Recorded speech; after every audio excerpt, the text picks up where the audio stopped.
दोस्तों, भगवान श्री कृष्ण की मृत्यु का रहस्य और कैसे खत्म हुआ पूरा यदुवंश, चलिए जानते हैं इस वीडियो में। दोस्तों, महर्षि वेद व्यास ने महाभारत युद्ध की कहानी को 18 खंडों में लिखा था। महाभारत युद्ध के पश्चात भी बहुत कुछ ऐसा हुआ जिसके कारण भगवान श्री कृष्ण की मृत्यु हुई। उनके यदुवंश का सर्वनाश हो गया और द्वारका नगरी समुद्र में समा गई। भगवान श्री कृष्ण की मृत्यु का रहस्य को पूरा जानने के लिए वीडियो को अंत तक जरूर देखें। दोस्तों, आपको हमारा वीडियो पसंद आए तो वीडियो पे लाइक, कमेंट और चैनल को सब्सक्राइब जरूर करें ताकि ऐसी ही पौराणिक कहानियों का अपडेट आपको मिलता रहे। आइए जानते हैं इस पौराणिक कहानी को। महाभारत युद्ध में कौरवों के समस्त कुल का नाश हो गया था।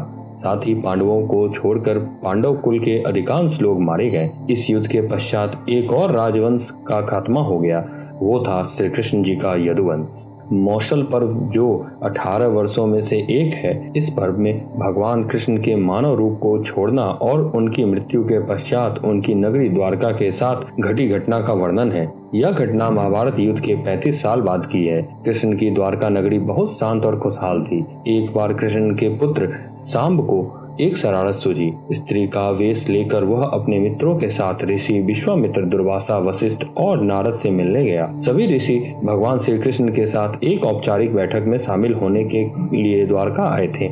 स्त्री के वेश में श्री कृष्ण पुत्र सांब ने ऋषियों से कहा कि वो गर्भवती है। वे उसे ये बताएं कि उसके गर्भ में बच्चे का लिंग क्या है।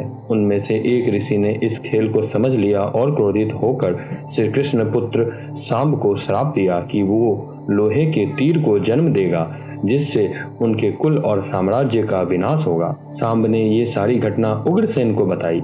उग्रसेन ने श्री कृष्ण पुत्र सांब से कहा कि वे तांबे के तीर का चूर्ण बनाकर प्रभास नदी में प्रवाहित कर दें। इस तरह उन्हें उस श्राप से छुटकारा मिल जाएगा। सांबा ने उग्रसेन के कहे अनुसार ऐसा ही किया।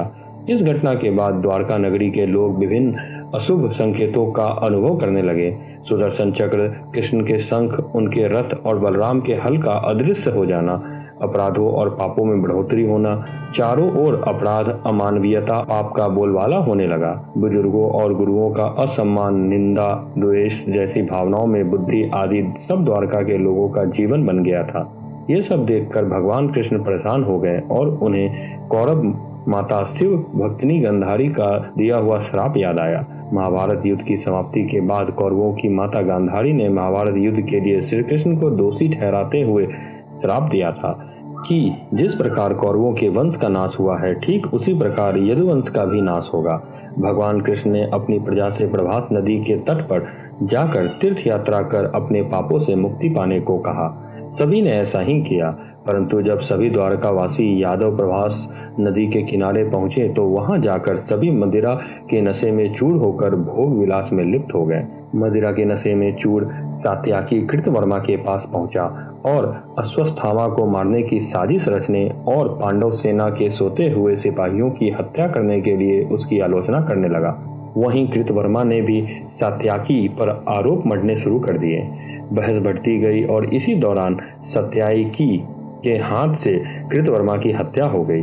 कृतवर्मा की हत्या करने के अपराध में अन्य यादवों ने मिलकर सात्याकी को मौत के घाट उतार दिया।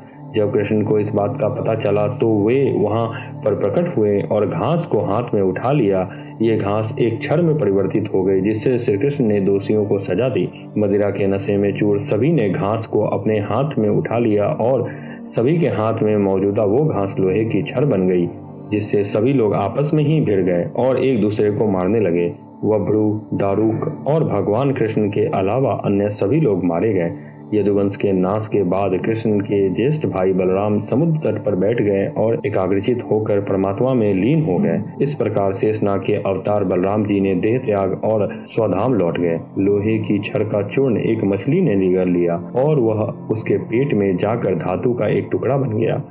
जीरू नामक शिकारी ने उस मछली को पकड़ा और उसके शरीर से निकले धातु के टुकड़े को नुकीला कर तीर का निर्माण किया। कृष्ण वन में बैठे ध्यान में लीन थे। शिकारी जीरू को लगा वह कोई हिरन है। उसने कृष्ण पर तीर चला दिया।